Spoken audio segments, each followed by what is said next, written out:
Central ജയിലിലാണ് ഇപ്പൊ കിടക്കുന്നത്. അനീഷ് വ്ലോഗിനൊക്കെ ആരാണോ ഇൻഫർമേഷൻ കൊടുത്തത്? ജാമ്യം കിട്ടിയിട്ട് പോണ വഴിയാണ്. ഇവിടെ റൂമിൽ കയറിയിട്ട് ഒന്ന് കുളിക്കണം, ഒന്ന് പല്ലേക്കെ ഉണ്ട്, പല്ലേച്ചില്ല. പിന്നെ പറ്റുമെങ്കിൽ ഒന്ന് തൂറണം. അനീഷേ, തൂറിയിട്ടൊക്കെ പോകുള്ളൂട്ടാ. എടാ എനക്ക് എന്തിന്റെ കേടാടാ? വല്ലവരും എറിഞ്ഞേണ്ട അപ്പക്കാഷണം തിന്നിട്ട് ഊളത്തരം പറഞ്ഞിരിക്കാൻ എനിക്കത് വേറെ പണിയില്ലേത് ചോദിക്കാനുള്ളത്.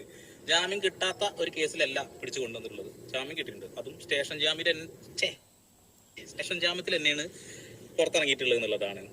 ഒന്നേ പറയുന്നുള്ളൂ, സത്യസന്ധമായിട്ട് വീട് ചെയ്തിട്ടുള്ളത്, സത്യസന്ധമായിട്ട് തന്നെ വീട് ഞങ്ങോട്ട് ചെയ്യാനും ആഗ്രഹിക്കുന്നത്. ഇനിയും അങ്ങനെ തന്നെ മുന്നോട്ട് പോകുക തന്നെ ചെയ്യുന്നുള്ളതാണ്. ഇനി ഓലപ്പാമ്പിനെ കാണിച്ച് പേടിപ്പിക്കുന്ന പരിപാടി ഉണ്ടല്ലോ, അതൊന്നും ഇവിടെ വേണ്ട. അത് നടപ്പിലാവുന്ന കാര്യമല്ല.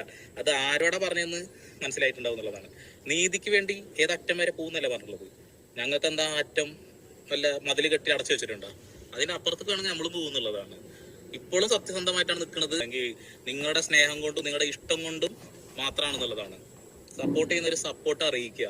കൂടുതൽ ഡീറ്റെയിൽസ് പോയിക്കൊണ്ടിരിക്കുകയാണ്. കൃത്യമായിട്ട് പറഞ്ഞുതരാം. കേസ് ഫയൽ എന്താണ്, കേസ് ഡീറ്റെയിൽസ് എന്താണെന്ന് എല്ലാം പറഞ്ഞുതരാം. അപ്പൊ ഉണ്ണാക്ക് കാണിച്ച് പേടിപ്പിക്കാനൊന്നും ആരും വിചാരിക്കണ്ട കേട്ടാ.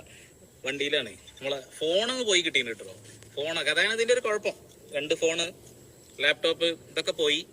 ഇനിയെങ്കിലും വീട് ചെയ്യുന്ന ആളുകൾക്ക് ചെറിയൊരു ഹിന്റ് തരാം. എന്നും സത്യസന്ധമായിട്ട് തന്നെ നിൽക്കുള്ളൂ. എന്നെ സപ്പോർട്ട് ചെയ്യുന്ന ആളുകൾ എന്നും എൻ്റെ കൂടെ തന്നെ ഉണ്ടാവും എന്ന് ഞാൻ പ്രതീക്ഷിക്കുന്നു. നിങ്ങളുടെ സപ്പോർട്ട് കൊണ്ട് മാത്രമാണ് ഈ ഒരു നിലയിൽ എത്തി നിൽക്കുന്നത്. 2,40,000 ഫോളോവേഴ്സ് ആയിട്ടുണ്ടെന്നുണ്ട്.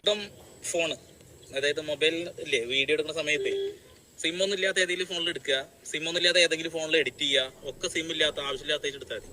നല്ല ഫോണായിട്ട് ഉപയോഗിച്ചാൽ ഒരു പണിയാണ്. അതൊരു പാടാണ്. പാടങ്ങൾ ഒരുപാട് വേണമല്ലോ. ഒരുപാട് ഉണ്ടാക്കിയല്ലേ കായ്, അതിൽ കുറച്ച് കായ് ഇറങ്ങട്ടെ അല്ലേ. കുറച്ച് കോടതിയിൽ ഇറങ്ങും. കുറെ ആൾക്കാര് കുറെ ആൾക്കാർ കമന്റ് ഇടുന്നുണ്ട്. വണ്ടി ഓടുന്നത് കൊണ്ട് എനിക്ക് വല്ലാണ്ട് മനസ്സിലാവണില്ല. എന്തായാലും കൂടെ നിൽക്കുമെന്നുള്ള പ്രതീക്ഷയിൽ തന്നെ മുന്നോട്ട് പോയിക്കൊണ്ടിരിക്കുകയാണ്. എല്ലാവരും കട്ടക്ക് സപ്പോർട്ട് ചെയ്യുക.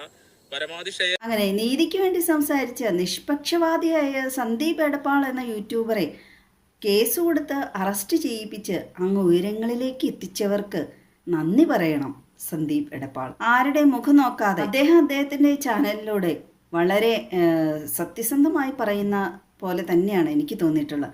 നിലപാടുള്ള ഒരു വ്യക്തി തന്നെയാണ്. അദ്ദേഹത്തിന്റെ വീഡിയോസ് എല്ലാം ശ്രദ്ധിച്ചാൽ അറിയാം. വളരെ വ്യക്തമായി നമ്മൾ എന്ത് പറയാൻ ആഗ്രഹിക്കുന്നോ അത് അദ്ദേഹം തുറന്നു പറയുന്നു. പലപ്പോഴും ഞാൻ ആലോചിച്ചിട്ടുണ്ട്, നമ്മൾ തന്നെ മനസ്സിൽ കാണുമ്പോൾ അദ്ദേഹം മാനത്ത് കാണുന്നു എന്ന് പറഞ്ഞ പോലെയാണ് അദ്ദേഹത്തിൻ്റെ വീഡിയോസും. സിംഹക്കുട്ടിയാണ്, ചുണക്കുട്ടി ജാമ്യം കിട്ടി പുറത്തു വന്നത്. തീർച്ചയായും ജാമ്യം കിട്ടുമെന്ന് ഏകദേശമൊക്കെ ഉറപ്പുണ്ടായിരുന്നു. കാരണം അദ്ദേഹത്തിൻ്റെ ഭാഗത്ത് തെറ്റുകളുണ്ട് എങ്കിലല്ലേ ജയിലിലിടേണ്ട ആവശ്യമുള്ളൂ. എത്രയോ വലിയ പാതകങ്ങൾ ചെയ്തിട്ട് ആളുകൾ ചുമ്മാ പുഷ്പം പോലെ നടക്കണം. നീതിക്കായി പ്രവർത്തിച്ചുകൊണ്ടാണോ അറസ്റ്റ് ചെയ്ത്?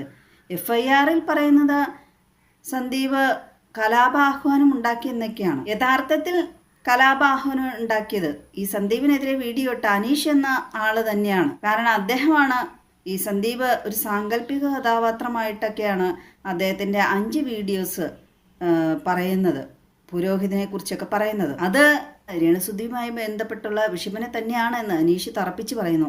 അപ്പോൾ അദ്ദേഹമല്ലേ കലാപാഹ്വാനം നടത്തിയിട്ടുള്ള സഭയെക്കുറിച്ച് പറഞ്ഞു എന്നൊക്കെ പറഞ്ഞ് ബിഷപ്പിന്റെ അഭിമുഖത്തിൽ കണ്ടു. അതുകൊണ്ടാണ് സന്ദീപിനെ അറസ്റ്റ് ചെയ്തത്. സന്ദീപ് ഇപ്പം രേണുസുധിയുമായിട്ട് ഇട്ട അധികം വീഡിയോസൊന്നും ഞാൻ കണ്ടിട്ടില്ല.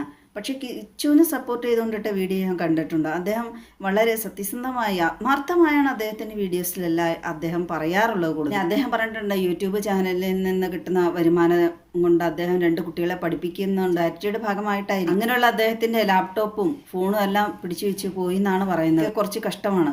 ഒരു മുള്ളയിൽ നിർത്തിയതിന് സന്തോഷമായി കാണുമായിരിക്കും അദ്ദേഹത്തിൻ്റെ ശത്രുക്കൾക്ക്. പക്ഷേ ഇവിടെ നേരെ സ്ഥിതി വ്യത്യസ്തമാണെന്ന് ഓർക്കണം. സംഭവത്തോടുകൂടി സന്ദീപിൻ്റെ ഇമേജ് ഇരട്ടിയായിരിക്കുകയാണ്. സ്വന്തം പല്ലിട കുത്തി നാറ്റിച്ചു ബിഷപ്പ് എന്ന് ഞാൻ പറയുള്ളൂ. കാരണം അദ്ദേഹം ഇപ്പോൾ കേസിന് പോയി ഈ സന്ദീപിനെ അറസ്റ്റൊക്കെ ചെയ്യിപ്പിച്ചു, അദ്ദേഹത്തെ കുത്തി പറഞ്ഞു എന്നുള്ള രീതിയിലാണ്. അദ്ദേഹം ഇതൊന്നും ചെയ്തില്ലായിരുന്നെങ്കിൽ ഈ കാര്യങ്ങളൊന്നും, അദ്ദേഹത്തെക്കുറിച്ചുള്ള കാര്യങ്ങളൊന്നും അധികം ആരും അറിയില്ലായിരുന്നു.